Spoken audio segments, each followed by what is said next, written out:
Hello, my name's Ian Ward. I'm one of the Cadence ambassadors. You join us today at the wonderful Wigmore Fisheries, which is located on the Welsh Shropshire border, not far away from Shrewsbury.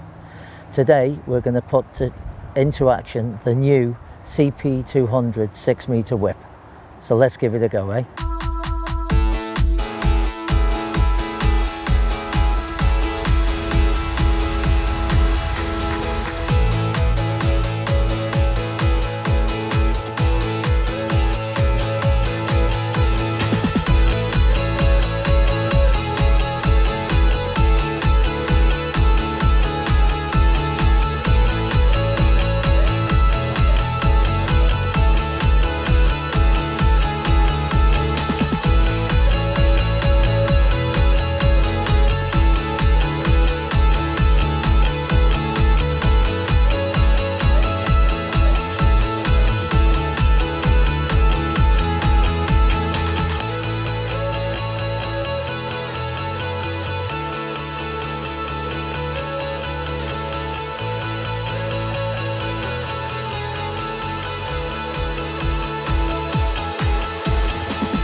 Yes, 6 metres. It still comes under the CP200 banner.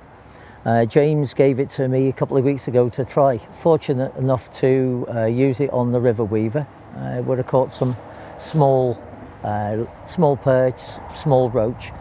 But I thought to give it a really good test out, we'd fetch it to this venue. Reasons being is it holds a head of quality roach, quality skimmers, hybrids, and I thought if anything that any way you could put it to a customer and show how robust it was and the quality of it and the strength, this would be the place to do it. The other great thing about this, I will say also, is that if you have our current CP200 9-metre whip, the actual whip will fit the 7.5 and 9-metre sections of the CP200. So it's, you know, it adds to the, you know, adds to your collection if you want to put it that way. The great thing with this is that unlike the two CP200 9-metre, it comes with a telescopic top 3 rather than a telescopic top 5. Now, there's been quite a few of our customers that's actually been asking, you know, for this. So what we decided to do was, instead of just producing a top 3, we thought we'd produce a dedicated 6-metre whip. This comes supplied with just a flick tip. The great thing with this is if you're fishing for small, well, you know, as is proved, you know, we'll show you today, hopefully, that it is robust enough to take quality fish. But the ideal situations for this will be, you know, for bleak, if you're on the wide bleak fishing, small roach, fishing shallow, on lakes. It's such a versatile piece of kit, and I think it's going to be an absolutely superb addition to the range of the CP200. Because it's, you know, we're coming around, we're high summer. It's a method I've used quite regularly here. Again, with the addition of slop. I like to fish shallow for these. You tend to find that the roach skimmers, the hybrids, all seem to want to be in that upper layer of water. We're fishing a peg probably of about, there we go, you see, 5, maybe 4.5, 5 foot deep. And you tend to find in high summer that these species of fish seem to prefer to be in the upper layers of water. I think sometimes that's where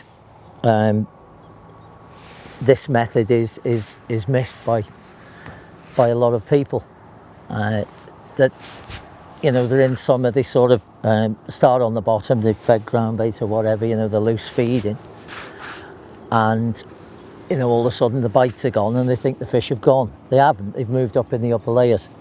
And, you know, it can be an absolutely devastating method and a really enjoyable method. It's not a hard method to develop, very simple. One of the methods I use, you'll probably be noticing, you can see on the video, is that I use the finger, and the whole idea of that is it's like if you're pointing at someone. It's the same, you know, if you're fishing a feeder rod or whatever. If I point, that is where the rig is going to go. If a lot of people hold it like this, and the problem is if you can see, you've got a movement. So in today's conditions, because it's really windy, if you know, I'll show you, for instance, if I was holding the whip like this, well, you know, can go anywhere. If you hold it in this position, it's firm. Even in the wind, it's not going anywhere. And wherever you point that rig, hence that's where the float goes. Now, it is really, as I was saying before, it's a really enjoyable method. What you've got to do, obviously, that, as I say, because them fish are in them upper layers, you've got to tend to move. You may move it as much as a foot, altering depth to keep the fish coming. Oops, Daisy, we bounced that one. That's as I say, obviously fishery rules. You're using barbless hooks, and you know you're going to get the odd bounce off. And there is, as I say, quite a lot of juvenile fishing as well, where you'll what I call the phantom bites. So you tend to try and let the bites develop. And sometimes the other thing, very similar, when I'm sort of fishing this method, especially for roach, it reminds me a little bit of what I do on the waggler on the river, is that you tend to find sometimes where you loose feed. If I like to fish on sort of a triangle on the left to right, maybe 10 o'clock, 12 o'clock, 2 o'clock of the feed, you tend to find that the better stamp of fish just lay off the feed. I'm a big believer that fish get large for a reason, and that's because they're wise. So you know, you've got to sort of outwit them at times. So what I tend to do is try and put the feed, and I'll fish just to the far side of it. And there we go. I think we've hooked a carp, so we'll see. And this is where I was saying about this new CP200 6-meter whip. It is really robust for a whip that, you know, probably dedicated for catching silvers. It's got enough backbone if you know, even on a river, if you're fishing on a river, you're fishing on a lake, if you hook a carp, you know, it's not going to break. And again, now the whole idea, it's really exciting where you're fishing as well. It's not like elastic. You're direct to the fish. You're absolutely direct to the fish, and therefore what you've got to do is allow for the surges. And as I say today, because of the windy conditions, as you can see, we've been fishing at 4 meters. It's you know, it's a little bit too windy to be fishing at the longer lengths. We would like to show you how it performs at the longer length, but I think you can agree, you know, you don't get many whips with this beautiful through action. So all you've got to do, again, you know, you don't have to rush. There's no rushing. Just play the fish, feel the way it's surging, feel the way it's fighting. You know, it's good.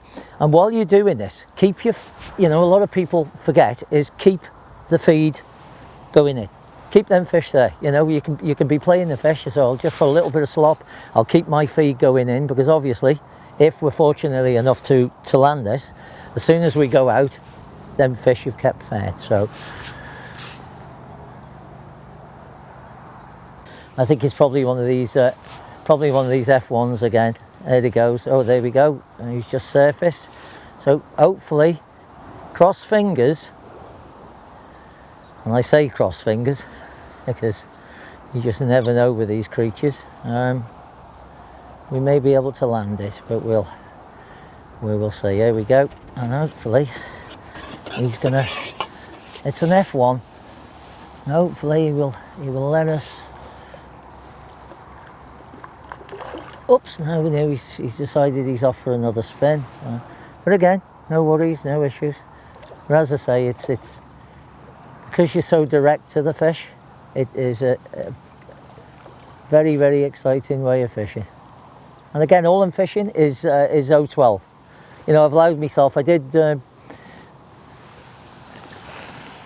I'm fishing 0.14 main line to 0.12 bottom, and a size 18 barbless hook, obviously, because that's fishery rules. So this just illustrates how strong and robust the new CP200 6-metre whip is. You can catch fish like this, you can land them. You know, it's strong enough to do it.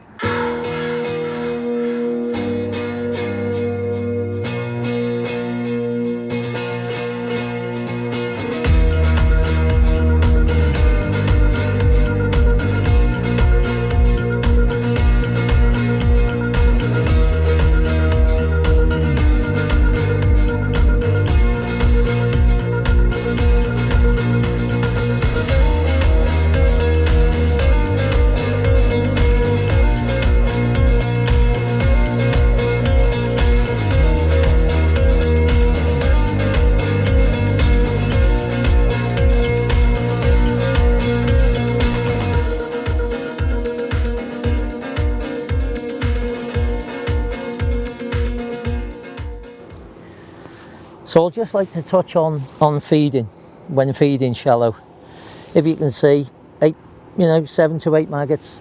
So what we tend to do is put them out and flick the rig in direct line. Now, the other thing I'm feeding today, we'll talk about that in a minute. We just hooked a nice roach, so I'll just land that. And then I'll show, it's a hybrid. So there we go, little skimmer hybrid.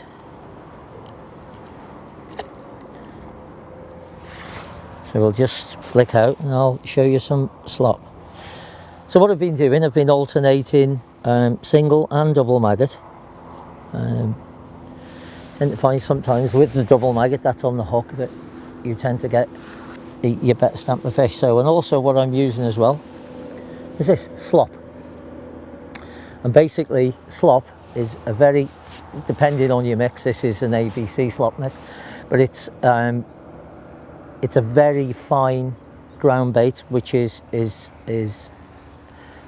damped down. I think some people like it a little bit wetter, but I like mine like a slightly over wet porridge is the best way to put it. And if I put a little bit on the inside and we can pan on it where the light's better, you'll see the effect that you get. So what that does is it goes in, as you can see, it clouds the water up, and that breaks down within the distance that I'm fishing, which is I was saying to you today, from 18 inches to a couple of foot, and that will colour the water up. And what that does, that excites the fish, that keeps them in them upper layers and keeps them in the area where you're feeding. So that was just slightly out, so as I say, put the finger. So what I do, I pull it there, straighten the line, and just drop a little bit of slop. Oops, we bumped the fish there. The wind's catching it a little bit. There we go. So you put it in, tiny ball of slop, pull the rig into it, or just close to it. And as I say, your loose feed, 8 to 10 maggots. There we go. And I don't know whether this is another carp or a hybrid. No, it's a lovely hybrid. It's a beautiful hybrid. And as you can see, they've come up on that slop. They've immersed themselves into it. And this actually could be a skimmer. So we'll just have a check. I think it's a hybrid. Just put that right. No, it's a skimmer. So there you go. So there's just an example what you can catch shallow. Skimmers, good skimmers and good bream you can catch shallow now. A lot of people would come to a venue like this, fill it full of ground bait and just sit on the bottom, expecting that to catch skimmers or bream. They're not always bottom feeders, and that just goes to show what you can catch on the whip. Skimmers will move up in the water. You know, always be prepared. I mean, even if you're not fishing the whip, always be prepared. If you come into the circumstance where you know, you may have had that, you know, you've started that early morning session or whatever, and you've caught some nice bream or whatever, and they've gone off, and you think they've gone off the feed. They haven't. 9 times out of 10, especially even if you're loose feeding, as I say, they come up into them upper layers. So try shortening up. You know what we tend to do, you know, for my skimmers rigs, if I'm fishing on the bottom, this lake tows quite a bit, or you know, you'll tend to find that quite a few lakes like this tow a bit. Is have your rig where you've got a bulk, and then you've got 4 to 5 droppers, and use probably a 2 mil bristle. But when you put it in, don't put any bait on. Count the bristle down. That will then tell you where the fish are feeding in your swim. So if you've got your bulk, say you've got a 5 foot swim, you've got your bulk at, say, set at 2.5 foot, and then you've got your droppers, you count them down. And what you'll tend to find is, especially with skimmers, whoops, there we go, we've got another fish. What you'll find is that your float will lift. You get your typical lift bites. Now if that starts happening quite often, shorten up 2 or 3 inches, 4 inches. You may end up fishing, you know, similar to this on the pole, you know, 18 inches, 2 foot, and you keep your fish coming. Don't ever think that all the fish have gone out your swim. There's an old adage, if you think about doing something, do it. You know, you're not going to lose anything by not trying things. You know, it's a you know, a big adage of mine. I've done it, you know, on several occasions. You know, if one ever typifies anything, is the Riverfest final. And it was coming into the last hour of that, the fish had gone. You know, obviously with the crowds. And I thought to myself, do you know what? I'm going to put 3 bulls in on that far line where I'd loose fed. I did it, and that's won me the Riverfest final. So, you know, always be prepared to do something. If you think about it, do it. And look, you know, I mean, again, as we say, little perch. You know, there's a lot of people that turn around and say, oh, you know, breamer bottom feeders, all the rest of it. Typical thing, barbel.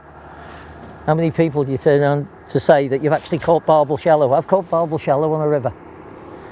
So again, you know, be prepared to you know, to experiment. It'll just make your day better, really will.